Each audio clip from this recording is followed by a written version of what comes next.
Okay, so good evening, everyone. Welcome to the first class of the new season. So I actually jumped over Parsha Shmos. We're going to do Parsha Va'era tonight, the topic for this week's Parsha class, and we'll just continue from there. Okay, tonight's topic is titled Nature versus Nurture. And what we're going to be discussing is two modes of serving Hashem. So that you can think of it, when we talk about modes, you can think about it directionally. Meaning there's a certain way of serving Hashem which is natural to your personality, natural to your tendencies, natural to your strengths. And from there you go up. And then starting from your natural setting and moving up towards God in a mode of service. The other form of serving God, a mode of serving God, is the other direction, where God bestows upon you or gives you a moment of clarity or an inspiration and lifts you up, through this revelation. So you could think of it as an arrow pointing up and an arrow pointing down. So we'll discuss this in the context of this week's Torah portion and try to understand, try to derive from this a lesson as to how to balance these two modes, how to balance these two forces and our directions in our service of Hashem. Okay, so first we'll start off with, they say, like, I've got good news and I've got bad news, right? You heard such a thing? What do you want to hear first? So, and in this week's Torah portion, and really from last week's Torah portion, we've got bad news followed by good news. Now, what's the bad news? Last week's Torah portion, Parsha Shmos, the beginning of the book of Exodus, you have quickly we review all the names of the souls that came with Jacob down to Egypt, and by the time we take care of the roll call of who's who, then it quickly gets into bad news. There's a new Paro, and he makes harsh decrees on the Jewish people, and they're suffering under the burden of slavery, and they're crying out to Hashem, and it's difficult. So we have exile, slavery, and even when Moshe comes as their redeemer, at the end of last week's Parsha, things only got worse as a matter of Moshe coming. The technical details behind how things got worse is that the manner of slavery that the Jews were suffering through was making bricks. And by making bricks, they're erecting cities for the Paro, and these great storehouses and buildings in these cities that they were building for the Paro. Now, brick making work, I can't speak from personal experience, but I could only imagine, even for me, like brick buying work isn't fun. So, so certainly brick making work can't be very fun. So the brick making work, when Moshe comes and says that the Jews should be allowed to leave and serve God in the desert, Paro answers them and says, I think you're only making such a request because things are too easy for the Jews. So let's see how it works if we stop giving them the straw to make the bricks. So now they'll have to in no way diminish their output of bricks, but let them find their own straw in order to make the bricks. So they have double the task. That's how things have gotten worse at the end of last week's Torah portion. So you have bad news, and this bad news, when we get to this week's Torah portion, is followed by good news, right? So if you would want to follow if you ever presented with that questioning, and I've got good news and I've got bad news, which one do you want to hear first? So if you want to follow the flow of the Torah portions at the beginning of the book of Exodus, take the bad news first, followed by the good news. Now, the good news, which is our first texts for tonight, are filled with a more upbeat, positive tone, going from slavery and exile and suffering to a much more positive outlook. So that's where we find ourselves tonight with the very first text from this week's Torah portion, Parsha Va'era, and it's in the handout there, text 1a.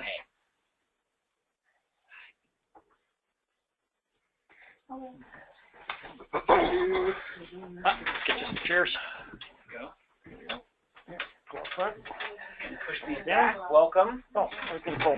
Okay, I'll pull forward here. Chairs over here. Do it that way. They sent you in the right direction, I think. Yes. Good. Here we Welcome.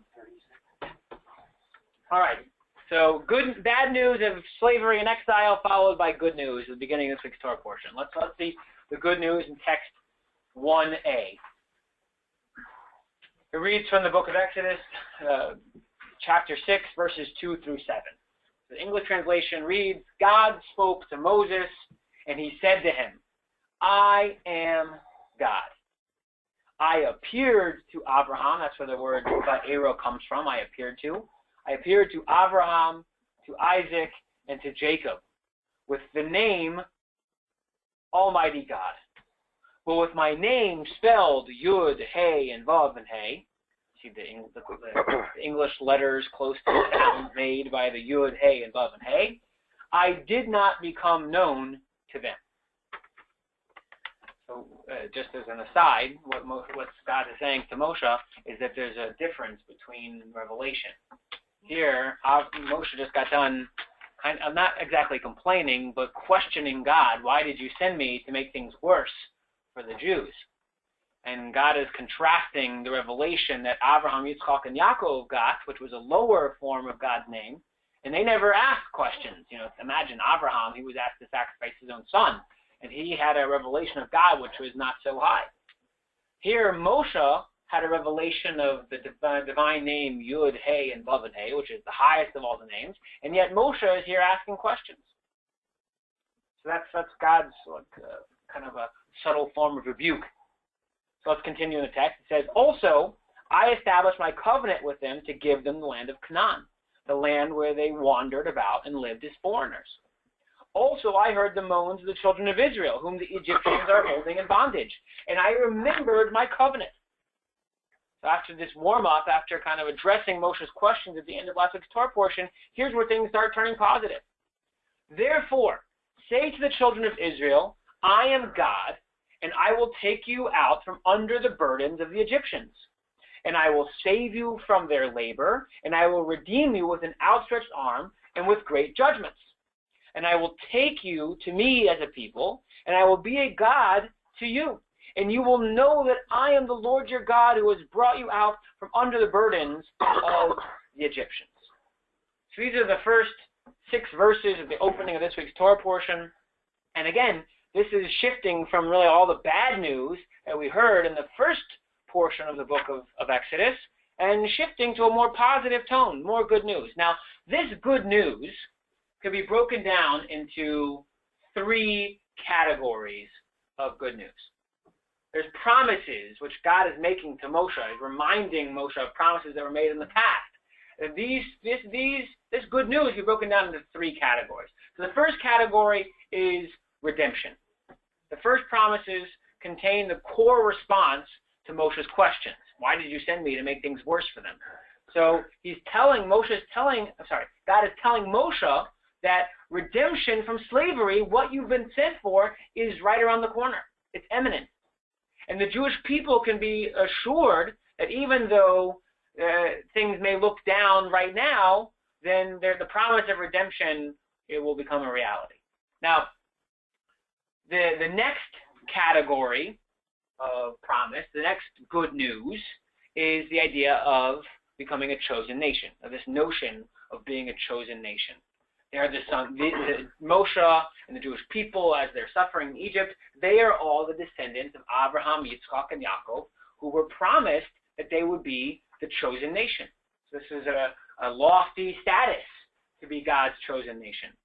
Now, the third category of promise, of good news over here, is this, that they will be given the Torah on Mount Sinai. Now, if you look closely in text number 1, it doesn't really say anything explicit about being given the Torah.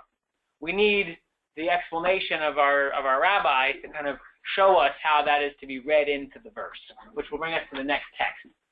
On this verse, I will bring you to the land, I'll give it to you as an heritage.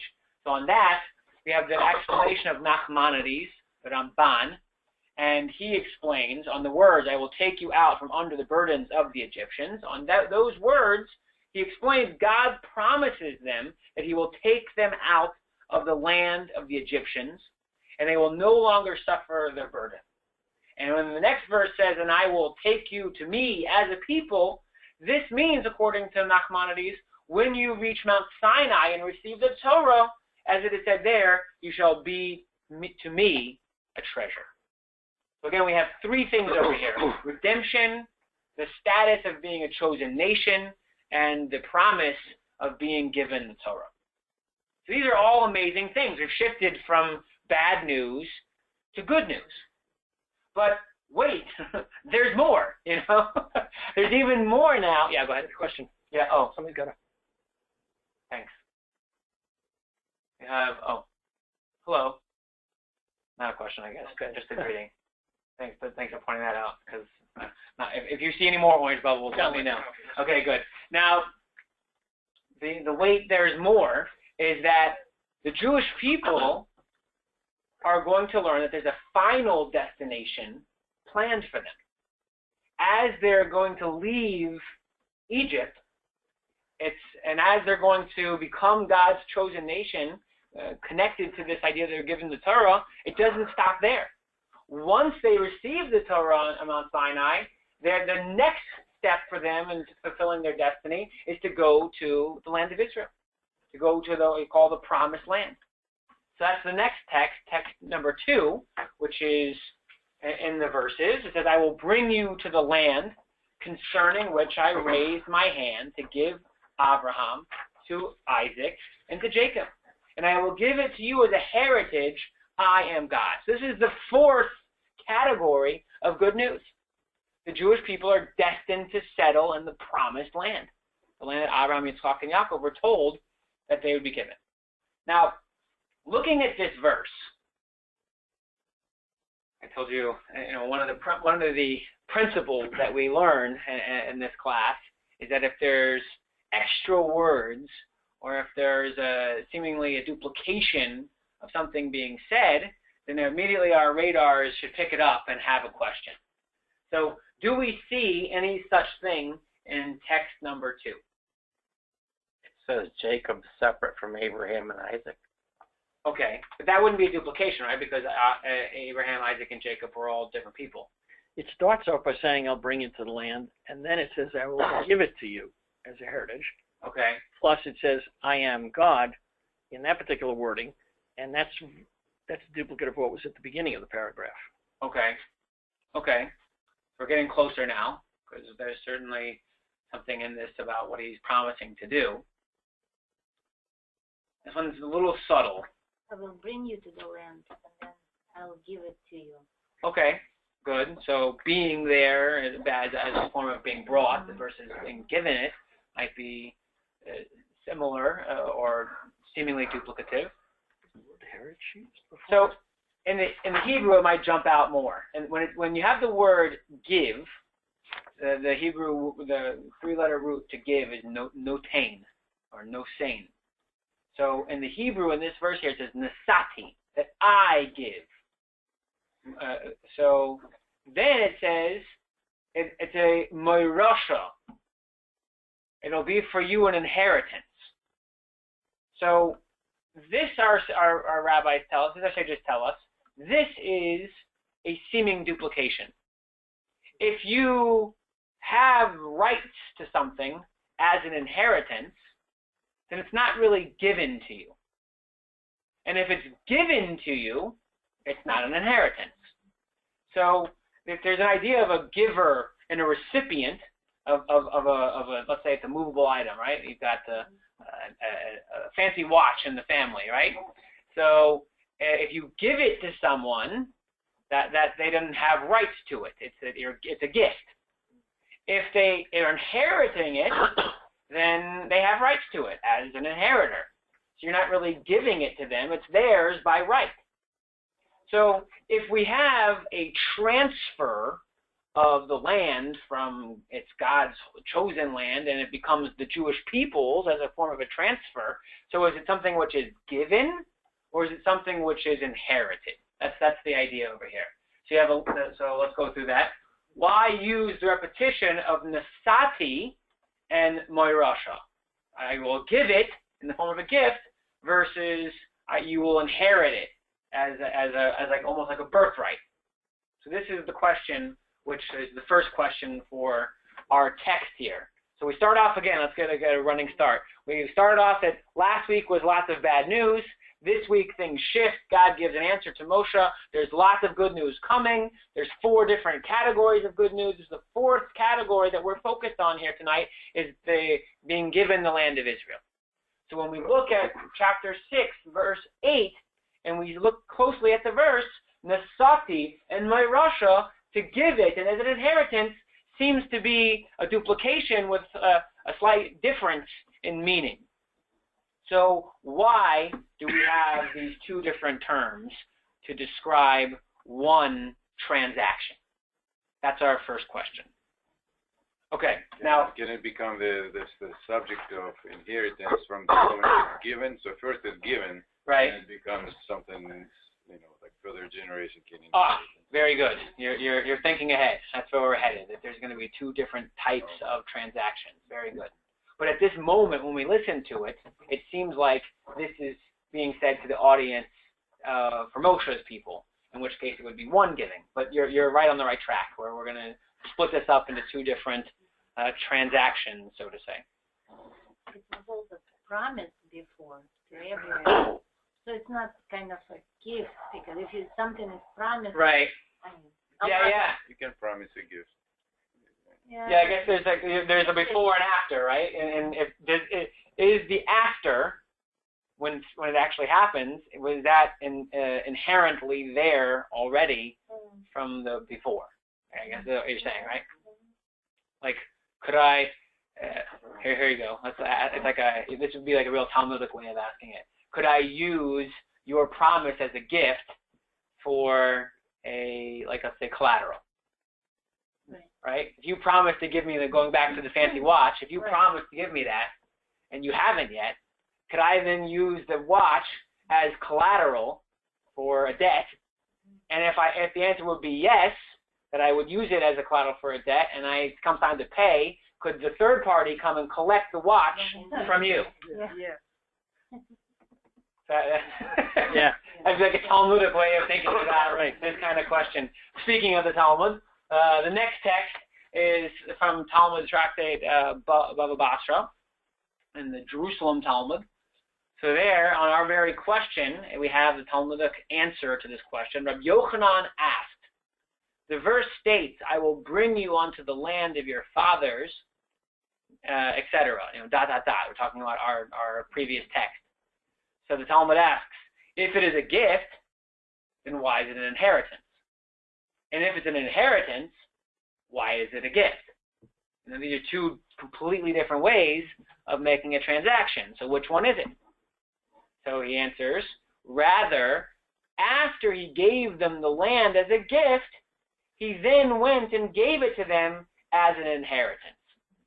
This is the kind of answer which just makes the question seem stronger, right? It's 2 forms of giving. So after you gave it to me, then why do I need to get it as an inheritance? My question is, why do I need both? And you're answering to me because you need both as if there are 2 stages. First, you're given it, and then it's an inheritance.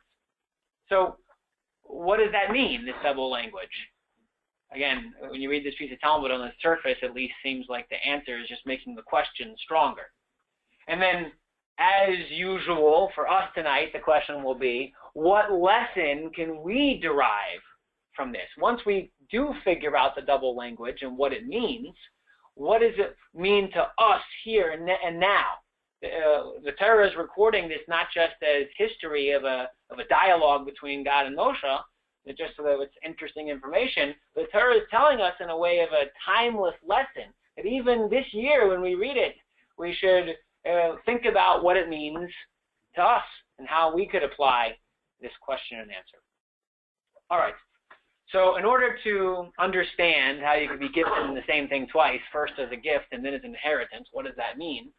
Let's go back a little ways to what God is saying. God is saying to Moshe, this is something that I already promised to Abraham, that I've given him the land. So let's go back, and that's text 4a and 4b, to when it is that God promised to Abraham this land. So here's the verse. We're getting it as a gift. Are we giving it as an inheritance? Why do we have the two terms? And what is the meaning to us of these two terms? Text 4a, text 4b. So the first time we see this is in chapter 13 in the book of Genesis, the book of Bereshit. And the context over here is that Avram has been told by God to leave his homeland and then go to a land that he said, I'll show you. He's not told precisely where he's going. Anybody take Ubers or Lyfts, these services? So it's an interesting phenomenon. They don't actually tell the driver where they're taking the passenger. It reminded me of the story of Abraham when I learned this. I was out of town. I was in Las Vegas, and we didn't rent a car for the first time ever visiting a new city. We just thought we're going to rely on this service. So we get in there and started asking them questions. We took a bunch of different cars, and they were saying, well, where are we headed? And I looked at the guy, I'm like, what do you mean where we're headed? You're the driver. And then he says to me, well, they don't tell us. The app doesn't actually tell us where we're going. It just gives us directions as we're going once you get in the car. Like, oh, that's phenomenal. So he said, and then we were trying to figure out why is that? And he said, well, it's because sometimes if we knew where you were going, we wouldn't want to pick you up. Oh. Because the rides are very long. And so he says, it's much better to do business with short little drives over and over again. So they don't tell us where you're headed. I'm like, wow, I was thinking to myself, that's just like Abraham, God told him, go to a land that I'll show you. Which land am I going to? Just go. And once you get there, I'll let you know, So anyways, this is the concept. Abraham is told by God to go to a land I'll show you. And then once he gets there, God enters into this promise.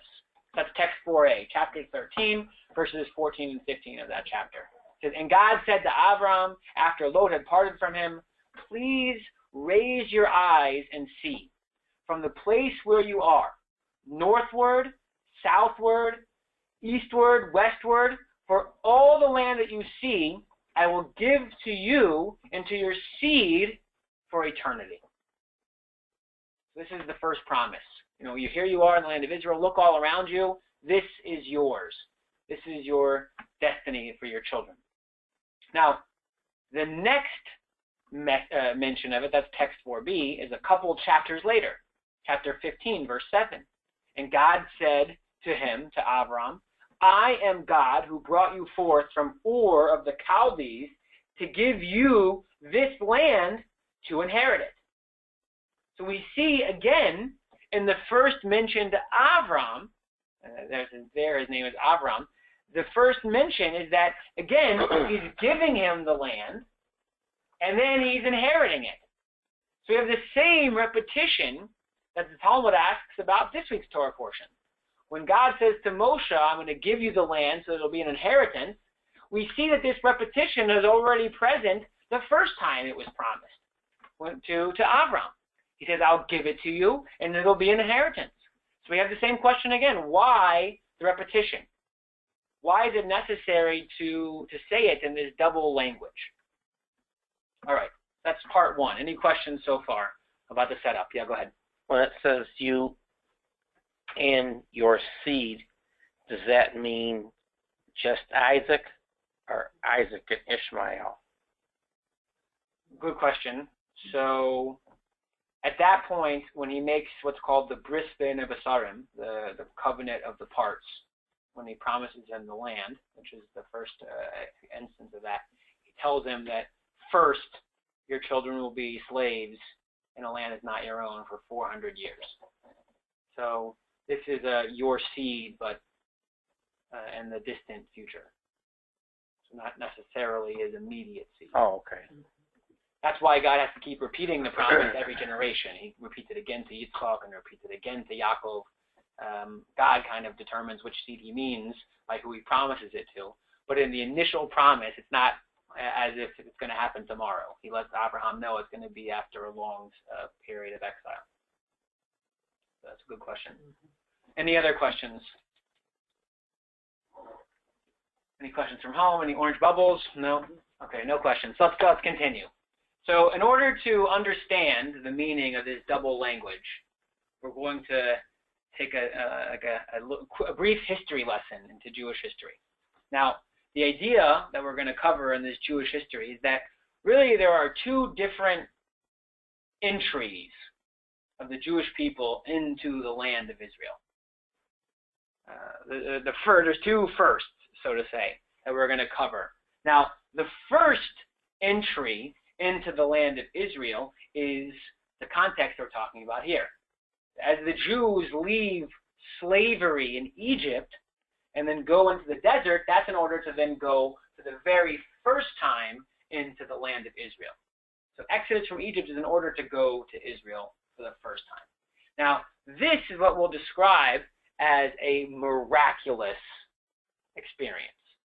This is a miraculous entry into the land of Israel. Now, we're going to go through a few of the texts now and see how miraculous it was. But even just right now, leaving Egypt was, as we know, miraculous.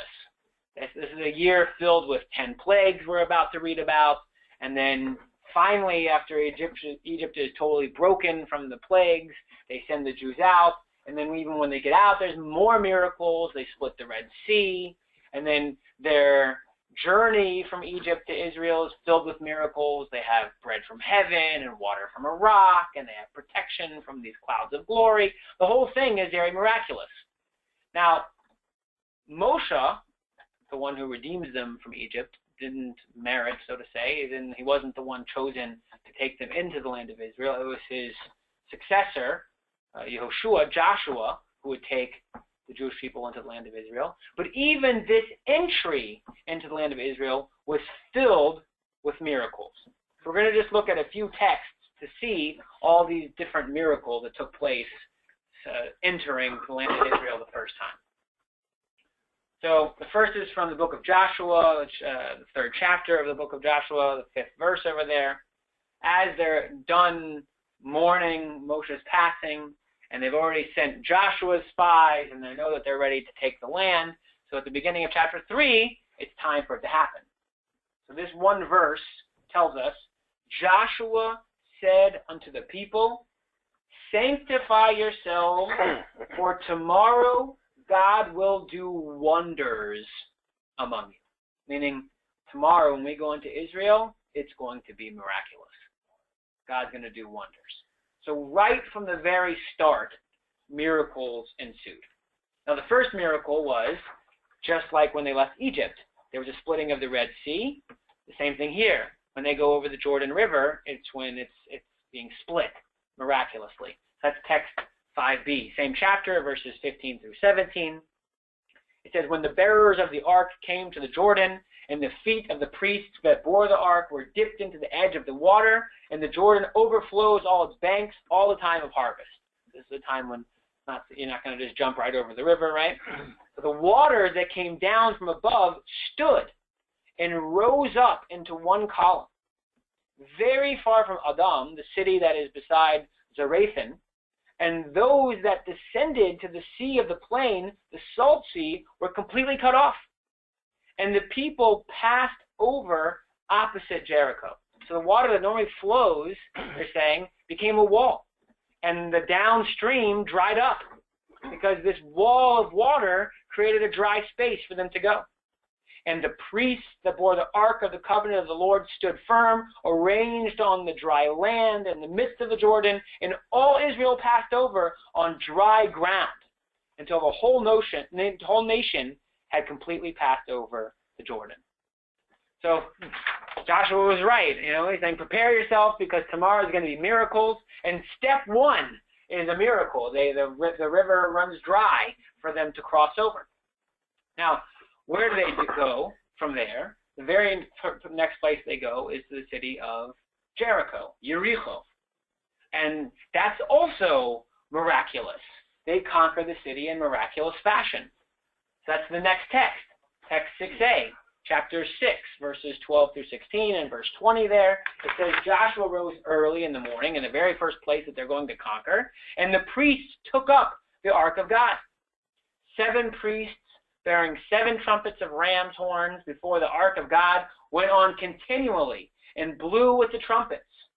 And the armed men went before them, but the rear came up after the ark of God, and the priests going on and blowing with the trumpets.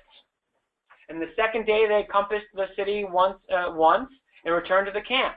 So they did 6 days. On the seventh day they rose early about the dawning of the day and compassed the city after the same manner 7 times, and only on that day they compassed the city 7 times. At the 7th time, when the priests blew with the trumpets, Joshua said unto the people, "Shout, for God has given you the city." So jump ahead to verse 20. So the people shouted when the priests blew with the trumpets, and when the people heard the sound of the trumpet, the people shouted with a great shout, and the wall fell down flat. So that the people went up into the city, every man straight before him, and they took the city. You have this mystical, certainly event, 7 days, 7 cycles. On the 7th day, 7 cycles, trumpet blowing, and without having to lift a sword or lay siege to the city, the walls just come tumbling down in a miraculous fashion. Now, so here, they walk into the country with a miracle. They can take the very first city with miracles, and without even really having to fight. So the next text 6b, is the very first battle that they have. The very first battle that they have, you might think, well, this is going to be hard, right? Or maybe you won't think that because you just saw some miracles. The very first hand-to-hand combat they have is filled with miracles. That's text 6b. This is chapter 10 there, verses 9 through 11 and verse 13. It reads, Joshua came unto them suddenly and went up from Gilgal all night. God discomfited them before Israel and slew them with a great slaughter at Gibeon and chased them along the way that goes up to Beth Horon and smote them at Azekah and up unto Makkedah. As they fled from before Israel and were going down to Beth Horon, God cast down great stones from heaven upon them unto Azekah, and they died. There were more who died with hailstones than they whom the children of Israel slew with the sword. So even when it comes to hand-to-hand combat, they don't have to fight. God's casting the stones down in miraculous fashion. And this battle is going really well for the Jewish people. Joshua doesn't want the day to end, so the sun stood still. And the moon stayed until the people had avenged themselves upon their enemies. Is this not written in the Torah? So the sun stood still in the midst of the heaven, and it did not hasten to go down exactly a whole day. So what we see from these verses, the river runs dry, the walls of Jericho fall down, they fight hand to hand, and there's miracles there. This is all, every step of the way, this first entry into the land of Israel, miraculous. That's one type of entry, the miraculous entry. Nice little image here of a river turning into walls of dry land, and the trumpets they're blowing to take down the city of Jericho, and Joshua praying to God to stop the sun from setting so that they can continue to fight. All of these things are great miracles of God. Now, that's historic period number one. The Jews taking their promised land, the land of their destiny in this fashion. So history lesson number 2, you have to fast forward about 900 years. So the Jews take a few hundred years to settle the land of Israel. They come to the age of kings after the period of the judges. They come to the age of kings, Shaul, David, Shlomo, and they erect a great temple, the Holy Temple in Jerusalem. The temple stands for over 400 years. And then, at the end of this 900-year period, the first temple is destroyed. And the Jews go into exile after the first entry into the land of Israel. They go first into the Babylonian exile. The Babylonians are conquered by the Persians. And it's this second entry, which is allowed by the Persians, which will contrast from the miraculous entry in the times of Joshua. This is a more natural entry. This is less miraculous. There's not the same type of sea splitting and hailstones and these types of things. So the next few texts, starting with text number 7, is going to show us how the Jews entered the land a second time. So text 7 is from the book of Ezra, the first chapter there, and the first verses, skipping ahead to the 4th chapter there, and the 3rd verse there. It says, in the first year of Cyrus, the king of Persia, that the word of God by the mouth of Jeremiah might be accomplished. God stirred up the spirit of Cyrus, the king of Persia, that he made a proclamation throughout all his kingdom, and put it also in writing, saying, what's the declaration? So said Cyrus, the king of Persia, all the kingdoms of the earth, the Lord God of the heavens delivered to me. And he commanded me to build him a house in Jerusalem, which is in Judea. And Zerubbabel, Jeshua, and the rest of the heads of the fathers' houses of Israel said to him, it is not for you and for us to build a house for our God, but we ourselves shall build for the Lord God of Israel, as King Cyrus, the king of Persia, commanded us. This amazing twist of history. After Persia conquers Babylon, you have this great Persian empire spanning across the whole Middle East, and Cyrus agrees that while it is his God-given mission to rebuild this temple in Jerusalem, he allows the Jews to do the work for him. Now, so the Jews go back to the Holy Land. They're given permission to go out of exile by Cyrus, the king of Persia, the emperor of Persia. So they begin to rebuild the second temple. Now, here it's not so simple anymore. It's not all the Jews. Many of the Jews stayed back in Persia. Only a small, relatively small percentage of the Jews returned to the land of Israel. And the joy that you would think would be associated with returning to Israel and rebuilding the temple was tempered by bitterness of the conditions in which they returned. So that's text 8a. It's a different book of the Torah, book of Nehemiah. And here it reads that Hanani, one of my brethren, came out of Judah, he and certain men. And I asked them concerning the Jews who had escaped, that were left in the captivity, and concerning Jerusalem. What's going on? So they said unto me, the remnant who are left of the captivity there in the province are in great affliction and reproach. The wall of Jerusalem also is broken down, and the gates thereof are burned with fire. When I heard these words, I sat down and wept, and mourned certain days, and I fasted and prayed before the God of heaven. So it's not miraculous, right? The sun's not stopping in the sky. God's not giving them this entry in a way which is beyond nature. This is Nehemiah talking? Yeah. So the mood is mixed. They're happy to be back. It's happy to be back in the homeland, but they're under the same rule of the Persians, just a different land. So there's ambivalence about how this is. So in text 8b, in the same book of Nehemiah, it reads, behold, we are servants this day, and as for the land that you gave unto our fathers to eat the fruit thereof and the good thereof, behold, we are servants in it. It yields much increase unto the kings whom you have set over us because of our sins. Also they have power over our bodies and over our cattle at their pleasure, and we are in great distress. So, it's like, what do you call it? A mixed blessing. They're back at home, but it's not home the way they know it. They're not there to be the rightful descendants of Abraham, Yitzchak, and Yaakov. They're there as servants to a foreign king. So what's the mood like? 8c continues to describe the dire situation in the land at that time. And it reads, now it came to pass in the month of Nisan, in the 20th year of the king of Artaxerxes, that they brought wine before him, and I carried the wine and gave it to the king. And I had never been sad in his presence. And the king said to me, why do you have a sad countenance? You're not ill. This is nothing but wickedness of heart. And I became very frightened. And I said to the king, may the king live forever.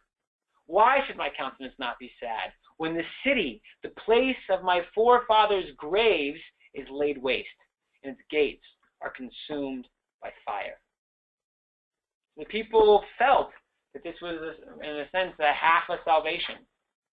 This doesn't feel like redemption. And they were still in exile, but just in their own land. And this last text of this section kind of articulates these emotions It's from the book of Ezra, the 9th chapter. Since the days of our forefathers, we are in great guilt until this day. And because of our iniquities, we were delivered. We, our kings, our priests, into the hands of the kings of the land by the sword, in captivity and with plunder and with shamefacedness, as of this day. And now, for a short moment, favor has been granted by the Lord our God to leave us a remnant and to give us a peg in his holy place, so that our God may enlighten our eyes and grant us a little life in our servitude. For we are slaves, and in our servitude our God has not forsaken us. And he has extended loving kindness upon us before the kings of Persia, to give us life, to exalt the house of our God, and to erect its ruins, and to give us a fence in Judea and in Jerusalem. So, we talk about a tale of two entries. The story of Joshua is filled with miracles. It's a completely different way of entering the land of Israel. In this second entry, this is a natural entry. It's filled with diplomatic moves, political moves, and while it may be a national return, it's in no way sovereignty over their land. So, here you have the rebuilding of the temple, but it was a great morning, and here we have a picture of how it looks today. We have the same feeling now. We may live in a holy land, but it's not in a way that we're free to live there the way God wants. There's no temple. Do you have a question? Yeah, what does this mean, give us a peg in his holy place? Meaning like something to hold on to. Well, we're not there, but we have at least something to hold on to. And how soon after they came back did the Purim story happen? The Purim story happened before they came back. But the Persians were in charge of the whole world, right? Right. So it would have been after the Babylonians were already gone? Right. The Babylonians lost to the Persians, and then it took a couple generations before the Persians, in the form of Cyrus, gave them the right to come back. So it's while they were in exile that the Purim story happened. Correct. Right. So the Purim story starts with them celebrating that the temple is not going to be rebuilt. There was a prophecy that it would be 70 years to exile. So they miscalculated what the 70 years are. And when they thought the 70 years passed, they had this big party celebrating with the artifacts of the temple, saying the Jews are never going to leave exile. God promised them 70 years they'll return, and they're still here. That's the whole party that they're having at the beginning of the Purim story. Okay, so we have these two types of entries, the miraculous entry and the natural, more political entry in history. So for tonight's class, what I want to suggest is that these types of entry represent two degrees of holiness. These historical tales of how we entered the land of Israel, in the book of Joshua, the book of Ezra, and Nehemiah, these are telling us two types of holiness. Now, what do we mean by two types of holiness? That's the next text. It's from Maimonides, the Mishnah Torah, the laws of Truma. Now, Truma, just anybody know here, remember what the mitzvah of Truma is? Truma is one of the agricultural laws. Truma is where you have to give a tenth of produce to the temple as a gift to the tribe of Levi. So these agricultural laws only apply in the land of Israel, meaning you don't have an obligation to do the mitzvah of Truma if you have a garden here in West Bloomfield. So there's, you have the land that you have agricultural laws from the Torah, it only applies in the Holy Land of Israel. So in that setup, there's a halachic implication which Maimonides, the Rambam, is going to tell us about the status of the land, and that these two different entries actually created two different ways of the status of the land changing. So let's look at text number 10. Maimonides Mishnah Torah. It says, all the lands that the Jews who ascended from Egypt took possession of were sanctified in the first consecration of the land. Right? So once they came up and took the land of Israel and consecrated it, that's when they had the mitzvah of Truma. When they were exiled, that sanctity was nullified. So they made it holy by taking it, but as soon as they lost it, it wasn't holy anymore. The rationale is that the initial consecration came about because of the conquest. Hence, its consecration was effective for the time it was under their rule, but not for all time. When, by contrast, the descendants of the exiles ascended from Babylon and took possession of a portion of the land, they consecrated it a second time. And this consecration, this second entry, which we've kind of gone over the history of, is perpetuated forever, for that time and for all time. Now, this is already an important piece of information for the lesson we're going to try to derive from double language. Remember, we're dealing with the question, why do you give something and then it becomes an inheritance? What's double language? So, double language, we're starting to get important pieces of the puzzle. To put it simply, when you have a miraculous entry, the first entry, even though it's glorious and amazing, sea splitting, hailstone falling, the sun stopping in the sky, all these amazing things, the sanctity didn't hold in the land.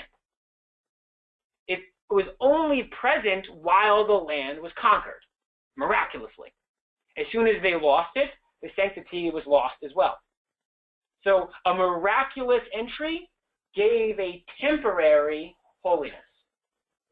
Whereas we see from the Rambam, in the second entry, even though it was bittersweet, and we read all these, poetic kind of moanings of the prophets about how difficult it was, this entry transformed the land into a holy place in a way that wouldn't be lost.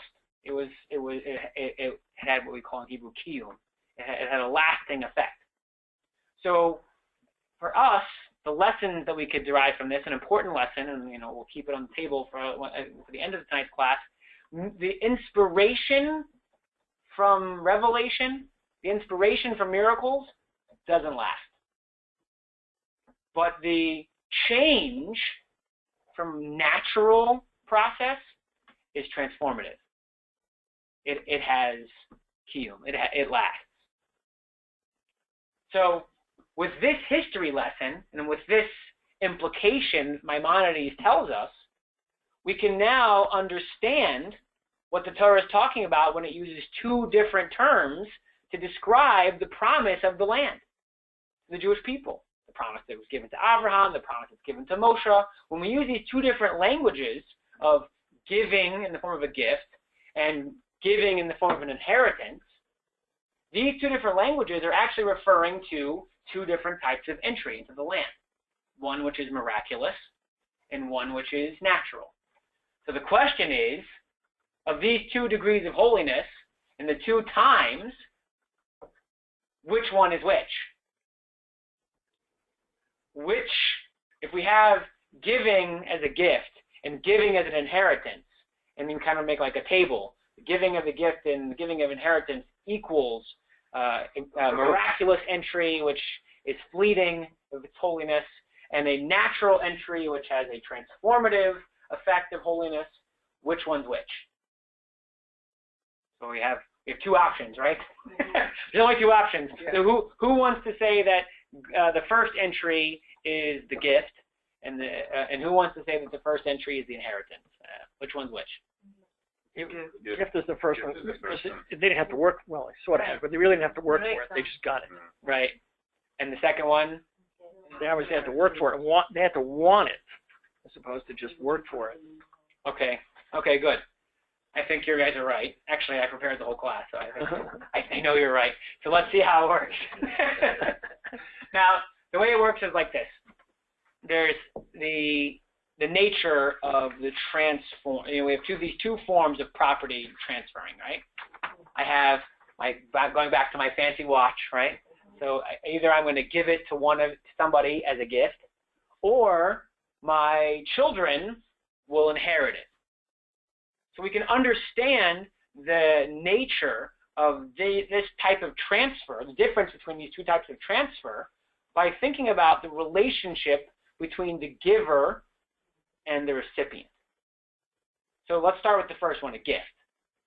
If I have this fancy watch as my example, and I want to give it as a gift, I'm the giver, and someone who will get the watch is the recipient.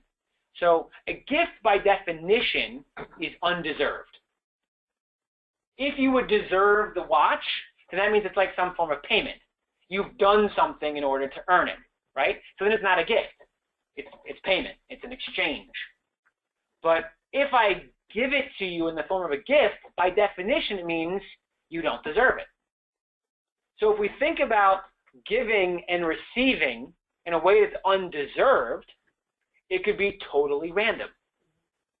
If you don't have to do anything in order to get it, that's what a gift is by definition, then it doesn't really matter who you are to receive it. So if we think about the relationship between the giver and the recipient in this mode, the mode of gifting, then the relationship is random. There is no relationship. Now, if we contrast that to an inheritance is very different. Now, again, you don't really have to do anything to be born, right? You don't do anything. You don't choose who your parents are, that you're entitled to their inheritance. But there is a relationship. Again, it's not, if you would do something in order to earn it, that would be an exchange. That would be payment. The child doesn't do anything other than be the child. But that itself is a profound relationship. It's a deep bond between the parent and the child. So if we think about the difference between these two forms of giving, gifts are to random people where there's no relationship, and inheritance are to very specific people where there's a deep relationship. That's what's being explained in Chassidus on text 11. So this is what's called Sefer HaMaimarim, and then this up here, 5637, tells us the year this Maimer was said. And if you know your Chabad history, then you know that this means it's the 5th Lubavitcher Rebbe who is the one teaching this Maimer, which was taught 140 years ago. So let's see what he teaches us in this. So it says there are two levels. There's a level of an inheritance and a level of a gift. When a person has attained the level spiritually of an inheritance, then they can progress to the next level, which is the level of a gift. So what does that mean? So namely, a place which is impossible to reach other than by way of a gift. There's no way to earn it. There's no way to connect to that level. This latter level is indeed higher than an inheritance, according to Chassidus. Now, while it is true that an inheritance is not earned through any effort or toil, it is still predicated on a relationship. After all, why does the child inherit the parent? The reason they inherit the parent is because they stem from the very core of the parent. And this is what gives them the rights to inheritance. It emerges that an inheritance is only granted to one who has a deep relationship with the estate holder. A gift, by contrast, is granted to the recipient without any effort of the latter at all. So we have this Hasidic explanation. We have two entries of the Jewish people into the land of Israel, fulfilling their destiny and taking their land promised to them by God to Abraham. So if we think of it this way, a relationship, no relationship, bond, and gift, inheritance type of way. So now we can line it up. The gift form of transfer is miraculous entry. Yeah. So you're saying this was 240 years ago? 140 years ago. Oh. And which Lubavitcher Rebbe is it? The 5th Lubavitcher Rebbe, Shalom Dover, known as the Rebbe Rashab. So it's 1876 or 7. Yeah, 1877. Yeah, depending on which time of the year. And where did they live in Russia then, or? Yeah. So, going back to the context of entering the land of Israel, so the gift is the miracle. It's wondrous, but it's unearned. It's a surprise from heaven, so to say. Whereas an inheritance is natural. It's a regular progression of life.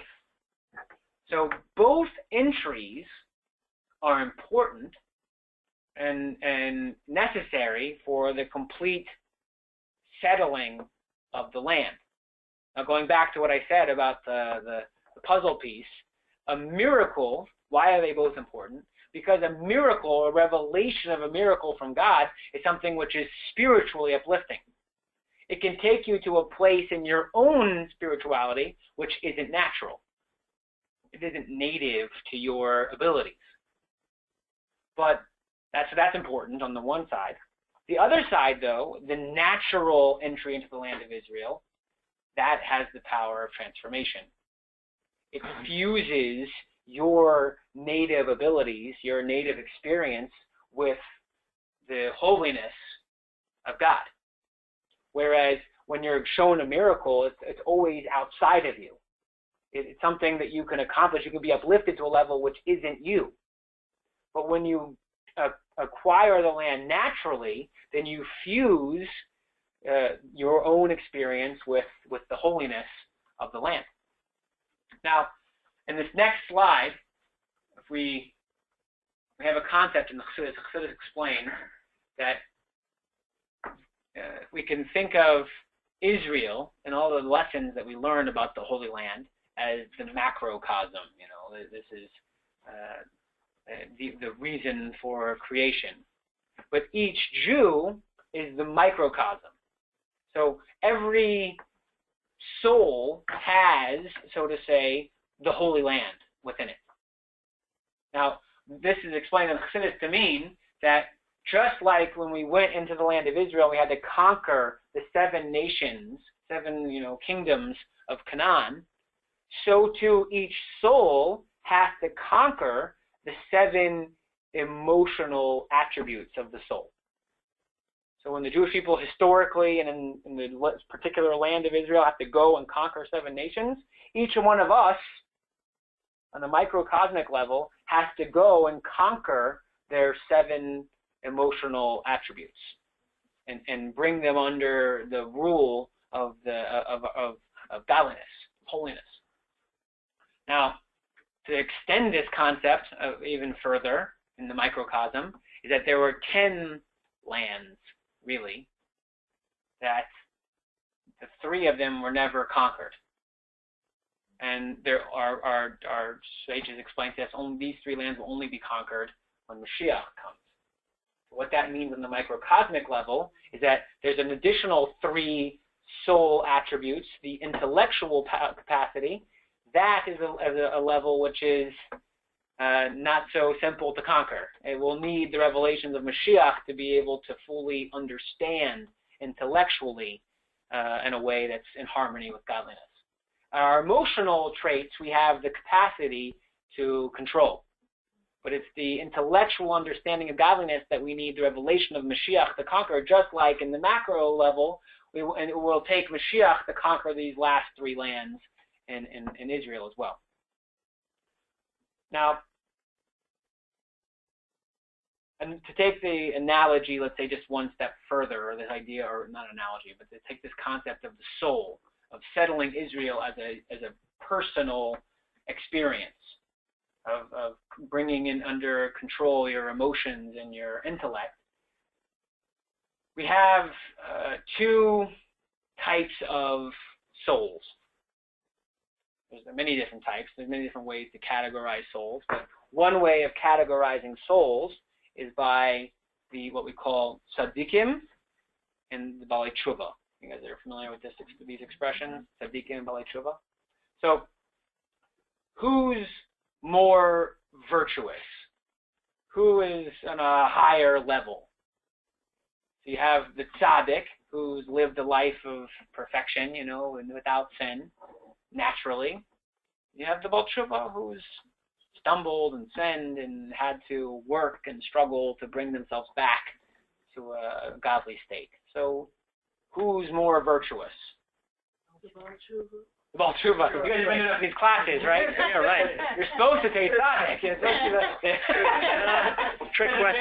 Trick question was trick answer. Right. Now, the reality is, you guys have been here a while, and balei tshuva is the answer you're saying, because there's an advantage that each has. There's an advantage that each one has. There's the natural holiness, and there's the nurtured or the acquired holiness. So let's see. The next text is text 12. This is from the Sicha. This is from the teaching of the Rebbe. This is the basis of tonight's class. Is this Sicha? So the translation of the Rebbe's teaching reads: the difference between the first and second sanctification of the land of Israel, as detailed in Maimonides, cited above in our previous text of the laws of Truma. So the difference between them is in the esoteric dimension. At the time of the first sanctification, the Jewish people were on the level of tzaddikim. They were entirely righteous. Whereas at the time of the second sanctification, they were on the level of Bali Tshuva, the penitent. So for us, in a Jew's divine service, each and every one of us on the microcosmic level, if a Jew serves God in a way that does not engage with the world, they have not been tried and tested by the opposite side, and thus there is no assurance that, should they encounter such a test, they would be able to persevere. Now, we go back to what we said, Maimonides, is that when it's natural, when you're miraculous, like a tzaddik, you have the first settling of the land, then as soon as you lose the land, the holiness is gone.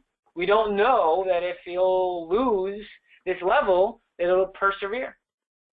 But the teaching continues. It says, by contrast, a Baal Tshuva who works from the bottom up refines the lowly matter such that it becomes a fitting receptacle for holiness.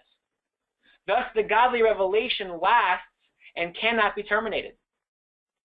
Similarly, in this Jew's divine service, because they've already been involved in the world, so much so they're involved in the world, they've even committed a sin, and now they're turning to God, Torah and mitzvahs. So this demonstrates that Torah and mitzvahs have permeated their being to the extent that no mishaps can sever their eternal bond with God. So, there's a couple of examples to help, think about it this way. And we're talking about settling the land of Israel and microcosms. Macrocosms might be hard to relate to. So we could, two examples to help kind of illustrate this concept. You have, which one's greater? You're an employer, right? Anybody here been a hiring manager? Yeah, so you had to hire someone to work for you, and you're looking for someone to fill a task and fill a role in the company. So here's the question to kind of make it tangible. You have two candidates in front of you. One candidate is naturally talented. They have tremendous capability. And they're creative. But with this capability and this creativity and this native and natural talent, they're not driven. They kind of let their natural talent meet the challenge without being driven. They're not going to stay. Right. That could be a problem. Exactly. It's not going to stay. But the other candidate is not as talented. Didn't go to the same school, doesn't have the same impressive resume. But what they do have is a history of hard work and accomplishment and perseverance. So which one is preferable? The natural talent or the plodder, the one who will work harder. Now, that's one way to think about it. The next way to think about it is like in a relationship. You could think about it in the form of a romantic relationship. So which part of the relationship is better? That first period of courtship where you're lovesick, and you can't be without one another, and it's so easy to just spend hours together, looking deeply in each other's eyes and, spending dates, enjoying each other's company. Or, a few years down the line, you've gotten married, and now you have to take out the garbage, and you have to make dinner, and you have to get up and wake up and go to work and something, and you're spending your day-to-day life together. Which is a greater illustration of the beauty of the relationship? Certainly the latter. Both. Good, both. Yeah. So You have employees, you have relationships, you have souls, you have settling the land of Israel. The lesson is that really it's both. They're both important. Fusion is the answer. So both the gift and the inheritance, from our first questions, the double language, these two forms, these two categories, two modes of a relationship complement each other. And they're indispensable elements in the development of our spiritual life. They're indispensable elements of our personal life. They're indispensable elements of our relationships with one another.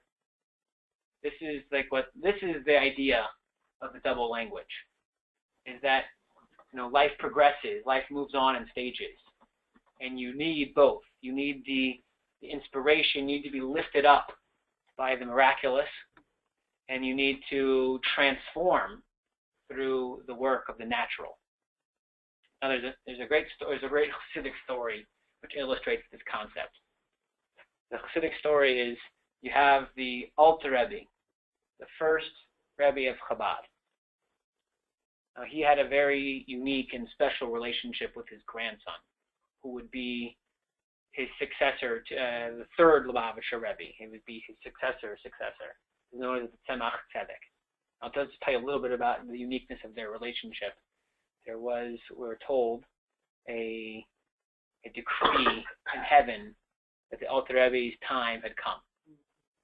He was revealing too much of God's secrets in the teachings of Chassidus, and they were ready to bring his soul back to keep this flow from continuing here on earth. There was a decree in heaven, his life was coming to an end. Now, his daughter learned of this decree from her father, and she took the very drastic measure of exchanging her life for her father's. She organized a Beis Din and asked if it would be acceptable to give over your life for the sake of Torah and the sake of spreading Chassidus. And this Beis Din realized she was asking a very serious question, and they ruled that yes, according to Torah law, it would be permissible for one to give up their lives for the sake of spreading Chassidus. So she came the next day after receiving this ruling. She came into the Beis Medrash. She gave an announcement, everyone give me your attention, please. She says her name, her full Hebrew name, exchanged my life for my father's. And the story goes that she died the next day. And she was a relatively young woman with a young child. Like, I think 2 years old at the time, nearly 3 years old. So this exchange, where she gave up her life, she left as an orphan, at least orphan from his mother, a child. This child was destined to be the Tzemach Tzedek, the third Lubavitcher Rebbe. And he was raised by his grandfather, practically, because the father was in the world of Torah. He wasn't involved in the day-to-day raising, so the grandfather is the one who took the responsibility to raise this child. So there's a very deep and unique relationship between the Alter Rebbe and the Tzemach Tzedek. So the Alter Rebbe, this is the way the story goes for tonight's class, the way the story goes is that he wanted to bless his grandson, Tzemach Tzedek, Menachem Mendel. He wanted to bless him that he should have from heaven the gift of all of Torah knowledge. Can you imagine? Here's this great tzaddik. He has this ability to give blessings. He wanted to bless his grandson that, he should wake up tomorrow and know the entire Torah. And so imagine this was me. Imagine I was giving you such an offer. I want to give you a blessing that tomorrow you'll wake up and you'll know all of the Torah. So do you take it or not? What's the downside? No downside. You get to know all the Torah. Do you want it or not? I'm going to give you a blessing, the whole Torah. Yeah. So the Tzemach Tzedek refused the blessing. He didn't want the gift. You have to earn. He didn't want to receive it. He says the Torah has to be acquired. It has to be acquired through effort. So he turned the blessing down. Now, he was a phenomenal soul, a great teacher. I mean, as they say, of all the Rebbeim of Chabad, the Tzemach Tzedek had the most Chassidim, and he published tremendous works of Chassidus. There's a book called Derech Mitzvah, which goes through a Chassidic explanation of all the various mitzvahs, and he wrote this before his age of Bar Mitzvah. And they learned it into yeshivas until today. You know, it's deep Chassidus, you know, a very difficult Chassidus. It's written by like a 12-year-old boy, a tremendous scholar. And so he put in the work to acquire the Torah after having rejected the blessing. Well, probably part of the blessing worked. Yeah, part of the blessing. So he says, interestingly enough, about at the end of his story, he says that he regrets that he didn't take the blessing. He said because the knowledge of Torah is infinite. So had he been given that blessing and had he taken it, he would have just gone on an infinite path with a head start. He still could have spent the rest of his life earning the Torah, but he would have had a head start. So he regretted that he didn't realize. You know, so and that story is the illustration for our lesson here. That when we have these two modes of transaction, the mode of a gift and the mode of an inheritance, the mode of a relationship, the mode of randomness, that which is beyond us, that which is within us, why the Torah gives us the double language in this week's Torah portion is to teach us to balance both approaches.